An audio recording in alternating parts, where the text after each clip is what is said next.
Bentrovati. Ormai l'argomento principale in ogni discussione politica è l'immigrazione.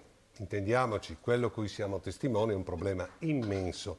Ma mentre i cittadini guardano questo argomento preoccupati, i politicanti continuano a fare i loro affarucci sulla nostra pelle. Ad esempio, la settimana scorsa, con una leggina truffaldina, i partiti politici si stanno spartendo 45 milioni di rimborsi elettorali. Grazie a una legge del governo Letta, questi partiti avrebbero dovuto far certificare i loro bilanci prima di incassare, fino a quando termina il finanziamento pubblico ai partiti, e cioè nel 2017. Ma nessun partito ha certificato il proprio bilancio, per cui non avrebbero dovuto incassare nulla. Invece, grazie a questa nuova norma, potranno spartirsi il bottino.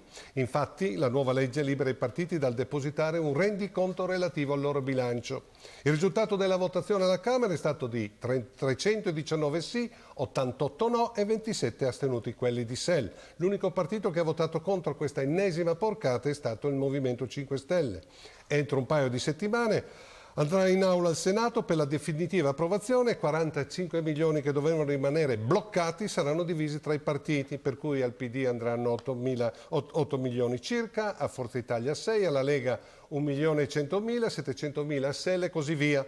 Ma ovviamente non al Movimento 5 Stelle, che da sempre rinuncia al finanziamento pubblico. E ora cambio argomento. Quando Saviano dalle pagine di Repubblica lanciò l'allarme per la grave crisi sociale ed economica del Meridione, i renziani si sono sentiti sul banco degli imputati e così hanno reagito con dichiarazioni piccate sia Renzi che alcuni suoi ministri, sottolineando che per il governo lo sviluppo del Mezzogiorno d'Italia è una delle priorità politiche più stringenti. Poi sono venuti due fatti che potrebbero sembrare distanti tra loro, ma in realtà danno la misura che le promesse fatte da Renzi e compagni dopo l'intervento di Saviano erano promesse da marinaio. Il primo: durante il dibattito alla Camera, tenuto la settimana scorsa, sulla perdurante situazione di grave crisi del Mezzogiorno, erano presenti 11 deputati su 630, un disinteresse macroscopico, una vergogna mondiale. Il secondo: per fare passerella a New York nella finale tutta italiana tra la Pennetta e la Vinci agli US Open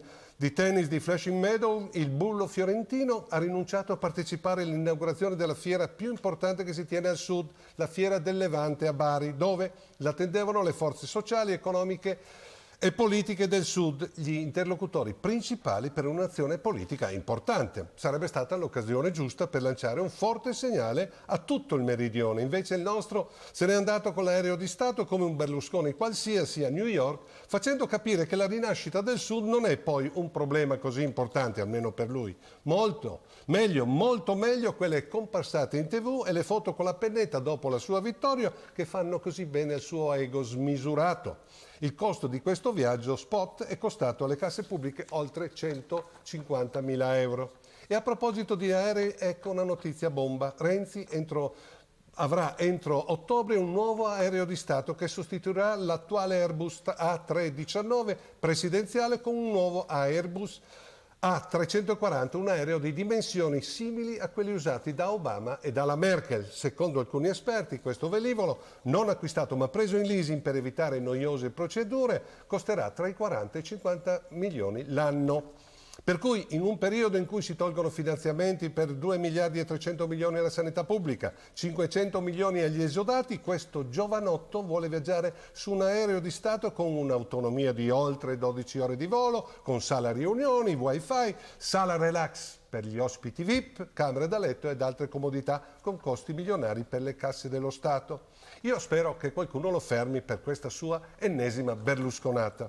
Se poi pensiamo che circa un mese fa la Presidente della Camera australiana, Bronwyn Bishop, è stata costretta a dimettersi per aver noleggiato a spese dello Stato un elicottero per $3.600 per partecipare a un meeting di partito. Salta subito agli occhi la differenza del senso di etica pubblica tra l'Italia e quel paese dove il denaro pubblico è sacro e chi ne approfitta per motivi personali viene cacciato dal ruolo istituzionale e poi processato. Purtroppo in questo paese la casta padrona è senza un minimo di etica ed ha raggiunto un tale livello di arroganza, di malcostume che rende più che mai attuale una frase di un grande italiano come Corrado Alvaro.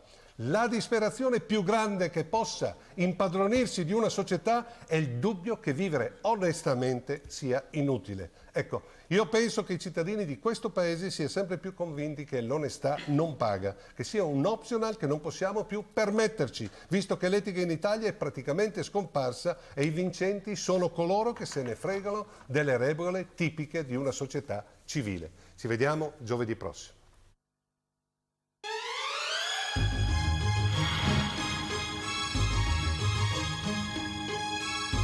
Che possa impadronirsi di una società è il dubbio che vivere onestamente sia inutile. Ecco, io penso che i cittadini di questo paese siano sempre più convinti che l'onestà non paga, che sia un optional che non possiamo più permetterci, visto che l'etica in Italia è praticamente scomparsa e i vincenti sono coloro che se ne fregano delle regole tipiche di una società civile. Ci vediamo giovedì prossimo.